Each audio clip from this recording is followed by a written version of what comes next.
আপোনালোকৰ যদি বেংকত এখন একাউণ্ট আছে, আপোনালোকে যদি LPG চিলিণ্ডাৰ ব্যৱহাৰ কৰে, আপোনালোকে যদি চৰকাৰী চাকৰিয়াল বা আপোনালোকে যদি চৰকাৰী পেঞ্চন পাই আছে বা আপোনালোকে যদি দিন হাজিৰা কৰি খাই আছে, তেতিয়াহ'লে আপোনালোকৰ বাবে অহা 1 জানুৱাৰী তাৰিখৰ পৰা কিছুমান এনেধৰণৰ নিয়ম আহিবলৈ গৈ আছে, যি নিয়মসমূহ আপোনালোকে জানিলে আপোনালোকৰ চকু কপালত উঠিব বা আপোনালোক আচৰিত হৈ পৰিব যে এইসমূহ নিয়ম কিয় বনোৱা হৈছে। আৰু ইয়াৰ মাজতে কিছুমান ভাল নিয়মো আছে, যিসমূহে আপোনালোকক মনটো ফূৰ্তি লগাই দিব। আপোনালোকৰ 2026 চন আৰম্ভণিৰ লগে লগে আপোনালোকে ভাল পাব এই নিয়মসমূহ।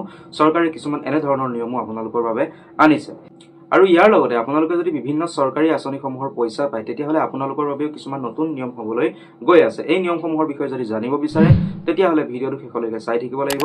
ভিডিঅ'টো এটা লাইক কৰি দিয়ক আৰু চেনেলটো ছাবস্ক্ৰাইব কৰি ল'ব এনেধৰণৰ গুৰুত্বপূৰ্ণ ইনফৰমেশ্যনসমূহ আগলৈ পাই থাকিবলৈ, আৰু সকলোৰে লগত শ্বেয়াৰ কৰি দিব। আহক এতিয়া আমি এই গুৰুত্বপূৰ্ণ নিয়মসমূহনো কি, যি 1 জানুৱাৰী তাৰিখৰ পৰা সলনি হ'বলৈ গৈ আছে, আপোনালোকৰ বেংক একাউণ্টত প্ৰভাৱ পেলাবলৈ গৈ আছে, আপোনালোকৰ দৈনন্দিন ইনকামৰ ওপৰত প্ৰভাৱ পেলাবলৈ গৈ আছে, আপোনালোকৰ দৈনন্দিন জীৱনৰ ওপৰত প্ৰভাৱ পেলাবলৈ গৈ আছে।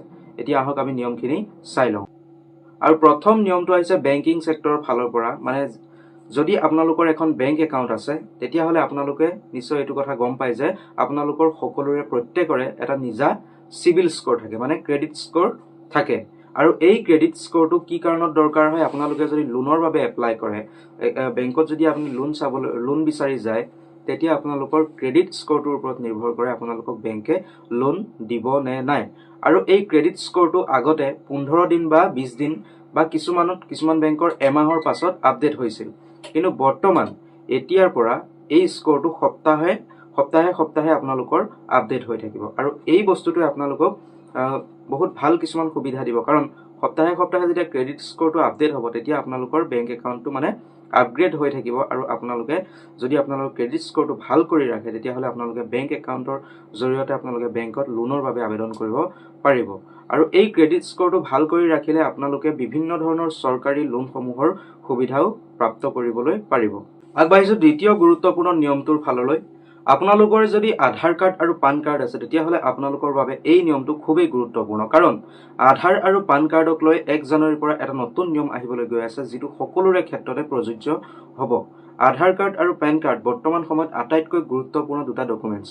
যদি আপোনালোকৰ এখন বেংক একাউণ্ট আছে, যদি বেংক একাউণ্টখন আপোনালোকে এক্টিভ কৰি ৰাখিব বিচাৰে, তেতিয়াহ'লে আপোনালোকৰ কিন্তু আধাৰ আৰু পেন কাৰ্ডটো লিংক হৈ থকাটো অতি জৰুৰী। আৰু এই লিংকিং প্ৰচেছটো 31 ডিচেম্বৰলৈকেহে আছে। আপোনালোকে যদি 31 ডিচেম্বৰৰ ভিতৰত আধাৰ আৰু পেন কাৰ্ড লিংক নকৰে, তেতিয়াহ'লে তাৰপিছত আপোনালোকৰ বেংক একাউণ্টটো নিষ্ক্ৰিয় হৈ যাব পাৰে আৰু পেন কাৰ্ডটো আপোনালোকৰ বন্ধ কৰি দিয়া হ'ব পাৰে। গতিকে আপোনালোকে যদি আধাৰ পেন কাৰ্ড এতিয়াও লিংক কৰা নাই, এই 2 দিন মাজত সময় আছে, আপোনালোকে ওচৰৰ CSC চেণ্টাৰলৈ গৈ আধাৰ আৰু পেন কাৰ্ডটো লিংক কৰাই ল'ব। আৰু আধাৰ পেন কাৰ্ডটো যদি আপুনি লিংক নকৰে, তেতিয়াহ'লে আহিব লগা সময়ত মানে 2026 চনত আপোনাৰ কিছুমান সমস্যা হ'বলৈ গৈ আছে। আপোনালোকে বেংক একাউণ্টত আপোনাৰ KYC লক হৈ যাব, আৰু পেন কাৰ্ডটো যিহেতু আপোনাৰ বন্ধ কৰি দিয়া হ'ব, গতিকে আপুনি KYC লকটো খুলিব নোৱাৰিব আৰু আপোনাৰ বেংক একাউণ্টটো সম্পূৰ্ণৰূপে নিষ্ক্ৰিয় হৈ যাব। আৰু যেতিয়া আপোনাৰ এটা পেন কাৰ্ড নাথাকিব, তেতিয়া আপুনি যিকোনো বেংকতে যাওক, আপোনাৰ বেংক একাউণ্ট এটা নতুনকৈ আপুনি খুলিব নোৱাৰিব। গতিকে সময় থাকোঁতে, আৰু 2 দিন সময় আছে, এই সময় থাকোঁতে 2025 চনৰ ভিতৰতে আপোনালোকে আধাৰ আৰু পেন কাৰ্ডটো লিংক কৰাই ল'ব, নহ'লে আপোনালোকে 2026 চনত বহুত ডাঙৰ সমস্যাত পৰিব লগা হ'ব পাৰে। আগবাঢ়িছোঁ পৰৱৰ্তী গুৰুত্বপূৰ্ণ নিয়মটোলৈ, যিটো 1 জানুৱাৰীৰ পৰা আপোনালোক সকলোৰে বাবে প্ৰযোজ্য হ'বলৈ গৈ আছে। যদি আপুনি হোৱাটছএপ ইউজ কৰে, যদি আপুনি টেলিগ্ৰাম ইউজ কৰে বা তেনেধৰণৰ কোনো মেছেজিং এপ্লিকেশ্যন আপোনালোকে ইউজ কৰে, তেতিয়াহ'লে আপোনালোকৰ বাবে 1 জানুৱাৰী তাৰিখৰ পৰা কিছুমান নিয়ম সলনি হ'বলৈ গৈ আছে। মানে আজিকালি দেখা যায় হোৱাটছএপ বা ফেচবুক মেছেঞ্জাৰৰ জৰিয়তে বা টেলিগ্ৰামৰ জৰিয়তে বা অন্যান্য বহুতো মেছেজিং এপ আছে, এইবোৰৰ জৰিয়তে মানুহক ফ্ৰড কৰা হয়, মানে স্কেমৰ বশৱৰ্তী কৰোৱা হয়। হোৱাটছএপৰ জৰিয়তে কিছুমান মেছেজ পঠিওৱা হয়, হোৱাটছএপৰ জৰিয়তে OTP লোৱা হয়, কিছুমান ফেক একাউণ্ট, ফেক কিছুমান সিম কাৰ্ড বনাই মানুহে কি কৰে, ফেক কিছুমান ID বনাই লৈ তাৰ পৰা মেছেজিং কৰি থাকে, তাৰ পৰা ফ্ৰড আৰম্ভ হয়। আৰু এনেধৰণৰ ফ্ৰডলেণ্ডসমূহ প্ৰতিৰোধ কৰিবলৈ, স্কেমৰ পৰা মানুহক বচাবলৈ বৰ্তমান চৰকাৰে এক নতুন নিয়ম জাৰি কৰিছে। মানে বৰ্তমান আপুনি যদি এটা নতুন সিম কাৰ্ড উলিয়াবলৈ যায়, তেতিয়াহ'লে পূৰ্বতে যেনেধৰণৰ প্ৰচেছত আপোনাক সিম কাৰ্ডসমূহ দিয়া হৈছিল, তেনেকৈ বৰ্তমান দিয়া নহ'ব। আৰু প্ৰত্যেকজন মানুহৰ প্ৰতি এটা লিমিটেড সংখ্যকহে সিম কাৰ্ড থাকিব পাৰিব, আৰু এটা সিম কাৰ্ডৰ পৰা যিকোনো এটা একাউণ্টহে বনাব পাৰিব। মানে আপোনাৰ যদি এখন সিম কাৰ্ড আছে তাৰ পৰা আপুনি মাত্ৰ এটা হোৱাটছএপ চলাব পাৰিব। আপুনি মাল্টিপল একাউণ্ট কেতিয়াও ক্ৰিয়েট কৰিব নোৱাৰিব। কিন্তু বৰ্তমান কি হৈ আছে যে মাল্টিপল একাউণ্ট মানুহে ক্ৰিয়েট কৰি আছে, কিছুমান ফেক নম্বৰ লৈ মাল্টিপল একাউণ্ট ক্ৰিয়েট কৰি মানুহক ফ্ৰড কৰি আছে। কিন্তু এতিয়াৰ পৰা এইবোৰ সকলোবোৰ বন্ধ কৰি দিয়া হ'ব। অহা 1 জানুৱাৰী তাৰিখৰ পৰা এইবোৰ সকলো বন্ধ কৰি দিয়া হ'ব। হোৱাটছএপ হওক, টেলিগ্ৰাম হওক বা অন্যান্য মেছেজিং এপ্লিকেশ্যনসমূহত ওপৰত কাৰা নজৰ ৰাখিছে ভাৰত চৰকাৰে। আৰু আগবাঢ়িছো পৰৱৰ্তী গুৰুত্বপূৰ্ণ নিয়মটোলৈ।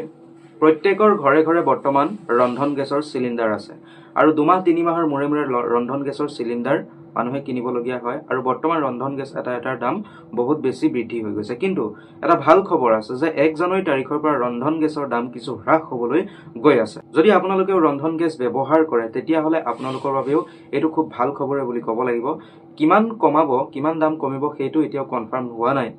কিন্তু 1 জানুৱাৰীৰ পৰা যে LPG গেছৰ দাম কমিবলৈ, LPGৰ লগতে CNG আৰু বেলেগ ধৰণৰ ইন্ধনসমূহৰ দাম কমিব বুলি চৰকাৰৰ তৰফৰ পৰা জানিবলৈ দিয়া হৈছে। গতিকে যিসকলে ৰন্ধন গেছ ব্যৱহাৰ কৰে, LPG চিলিণ্ডাৰ ব্যৱহাৰ কৰে, তেওঁলোকৰ বাবে এইটো খুব ভাল খবৰ। 1 জানুৱাৰী তাৰিখৰ পৰা ৰন্ধন গেছৰ চিলিণ্ডাৰৰ দাম কমিবলৈ গৈ আছে।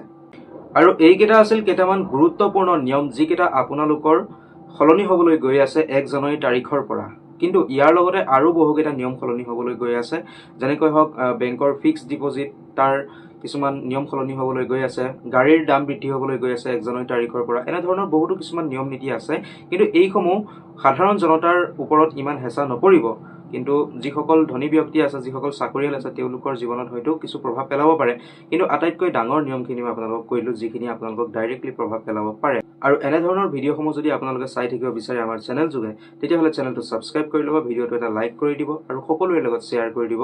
ধন্যবাদ।